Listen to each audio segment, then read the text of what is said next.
This page was created to teach Black history. Unfortunately, the American educational system was designed to exclude our real historical account, so we are here to dismantle it. It's time to enlighten those of us who have been kept in the dark. I too was a Black man who didn't know enough about our own history, so I began to dig deeper and do my own research. I want people of all races and cultures to join together to learn our history as one.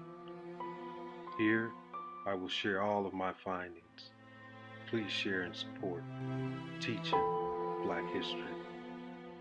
The story of Cudjoe Lewis.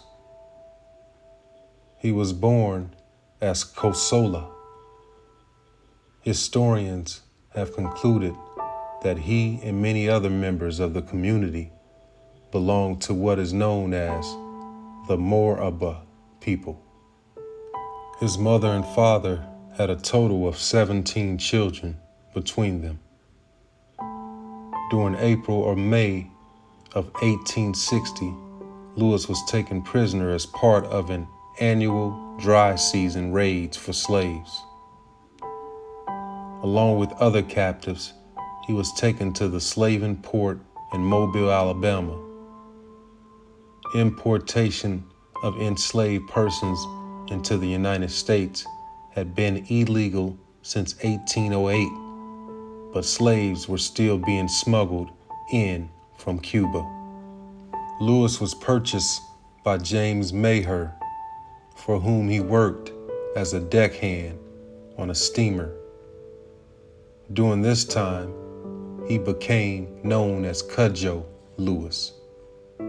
He later explained that he suggested Cudjoe, a day name commonly given to boys born on a Monday, as an alternative to his given name when his slaveholder had difficulty pronouncing Kosola. After the abolition of slavery and the end of the Civil War, Lewis and other captives tried to raise money to return to their homeland. The men worked in lumber mills and the women raised and sold produce, but they could not acquire sufficient funds. After realizing that they would not be able to return to Africa, the group deputized Lewis to ask Timothy Maher for a grant of land. When he refused, the members of the community continued to raise money and began to purchase land around Magazine Point. On September 30th, 1872, Lewis bought about 2 acres of land in the area for $100. They developed Africatown as a self-contained, independent Black community. The group appointed leaders to enforce communal norms derived from their shared African background. They also developed institutions including a church, a school, and a cemetery.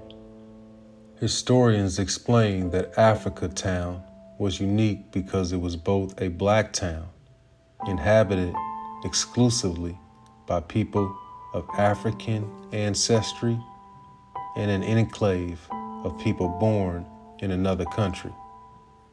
Black towns were safe havens from racism, but Africatown was a refuge from Americans. During the mid-1860s, Lewis established a common law relationship with a bio. They formally married on March 15, 1880, along with several other couples from Africatown. They remained together until Abio's death in 1905. They had 6 children.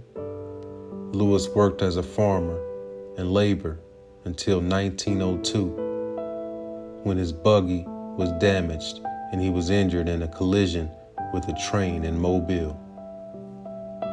As he was unable to work at heavy labor, the community appointed him as sexton of the church.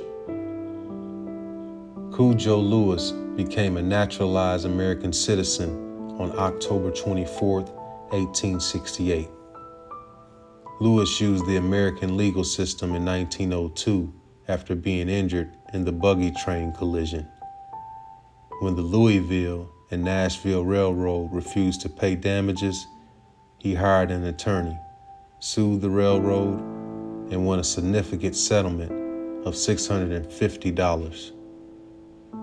The award was overturned on appeal. In the first quarter of the 20th century, Lewis began to serve as an informant for scholars and other writers, sharing the history of the Clotilda Africans and traditional stories and tales. By 1925, Lewis was thought to be the last African survivor of the Clotilda. He died on July 17, 1935.